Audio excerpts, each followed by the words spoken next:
Here's a sound check on probably one of the most popular hubs to do a sound check on, and that would be the infamous Chris King Angry Bee.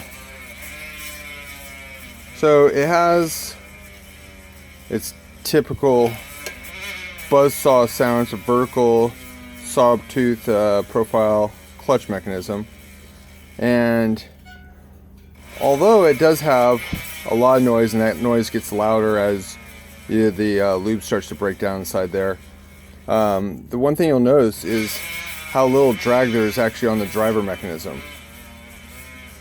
It barely moves. Now that's a different story when you start going backwards, but if you're just simply coasting, there's very little drag. So this is a fast hub when you're talking about going in a coasting situation or going downhill against your buddies. You're going to probably outrun them with this hub, at least by the driver mechanism.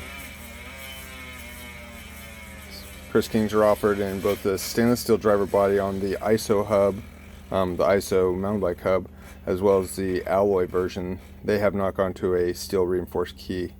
But for really big torquey guys, which this clutch mechanism is fantastic for, a stainless steel driver body is probably advisable, because a couple grams saved isn't worth destroying your hub. So anyways, this is the Chris King mountain bike ISO hub, and that's it.